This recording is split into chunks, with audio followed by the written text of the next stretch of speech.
बिहार का आगामी विधानसभा चुनाव की तारीखों का ऐलान हो गया है और उसके बाद सियासी हलचल तेज हो गई है।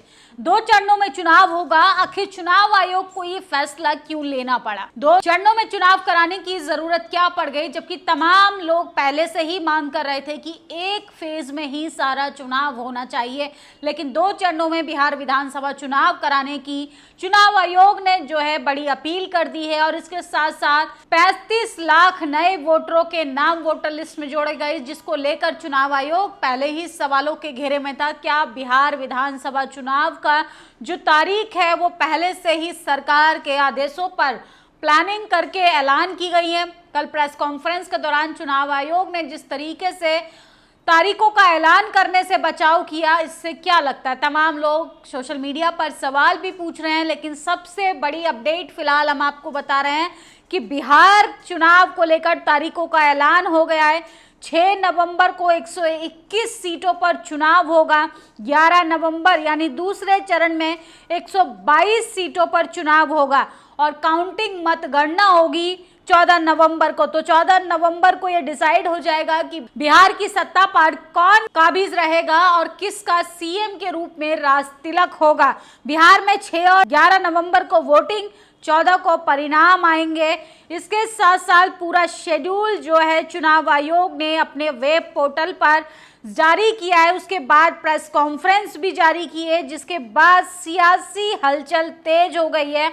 किसको टिकट मिलेगी, कौन प्रत्याशी होगा, किस उम्मीदवार को कौन सी पार्टी जो है मैदान में उतारने का काम करेगी, तमाम गर्मजोशी आपको देखने के लिए मिलेगी। नेशनल दस्तक पर हम बिहार से बाकायदा आपको ग्राउंड रिपोर्टिंग लगातार दिखा रहे हैं और अब और भी तरीके से लोगों की राय जानेंगे कि आखिर जनता के मूड में क्या है, जनता क्या कहना चाहती है, जनता वाकई में इन तारीखों से खुश है। निर्वाचन आयोग बिहार इलेक्शन 2025 कार्यक्रम की आज घोषणा कर चुका है। मुख्य निर्वाचन आयुक्त ज्ञानेश कुमार, निर्वाचन आयुक्त सुखबीर सिंह सद्दू और विवेक जोशी नई दिल्ली में इसकी जानकारी दी। और सोचिए, इस घोषणा के साथ ही आचार्य संहिता लागू हो जाएगी। आचार्य संहिता के बाद तमाम लोग जात के, धर्म के नाम पर वोट की राजनीति नहीं कर सकते हैं, जिस तरीके से लगातार हर चुनाव में देखने के लिए मिलता है।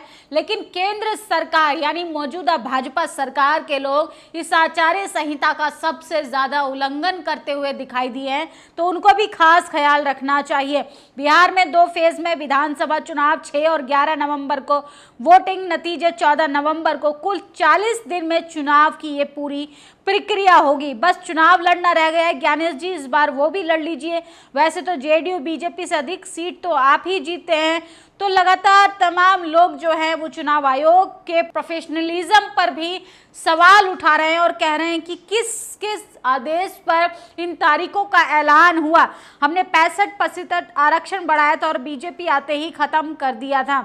आरक्षण भी बड़ा मुद्दा होने जा रहा है और सोचिए, चुनाव आयोग ने आज जो है बिहार विधानसभा चुनाव की तारीखों की घोषणा कर दी है। 14 नवंबर को विधानसभा चुनाव के नतीजे आएंगे। आपको बता दें कि बिहार में विधानसभा का चुनावी आंकड़ा कुछ ऐसे है। राज्य में कुल सीटें 243 हैं, सामान्य सीटें 203, एसटी सीट 2 और शेड्यूल कास्ट सीट जो है वो 38 सीटों पर चुनाव होगा। तमाम लोग मैदान में आपको दिखाई देंगे। बिहार चुनाव की तारीखों का ऐलान 2 चरणों में जैसे ही आया, असली सवाल अभी भी मौजूद है। कल प्रेस कॉन्फ्रेंस में तारीखों का ऐलान क्यों नहीं हुआ था? क्या मोदी शाह के आदेश पर टाला गया था? जनता इस बार दोनों गुजरातियों को बिहार से बाहर फेंकने का प्लान करेगी।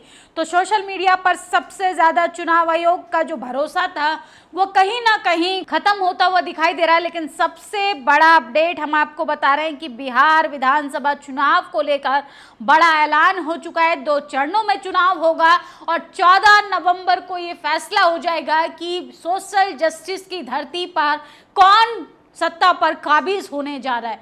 मामला कांटे की टक्कर का है। सोचिए, एक तरफ विपक्षी नेता एसटी एससी के मुद्दे को चुनावी मुद्दा बना रहे हैं, वहीं भारतीय जनता पार्टी की बात करें तो सोचिए, सबसे बड़ा बेरोजगारी मुद्दा बिहार के अंदर दिखाई देता हुआ दिखाई दे रहा है। लोग पलायन करने के लिए मजबूर हो जाते हैं, तो पलायन सबसे बड़ा चुनावी मुद्दा होने जा रहा है। इसके साथ साथ महिला वोटरों की बात करें तो महिला वोटर बिहार के अंदर पुरुषों की अपेक्षा ज्यादा मतदान करती हैं।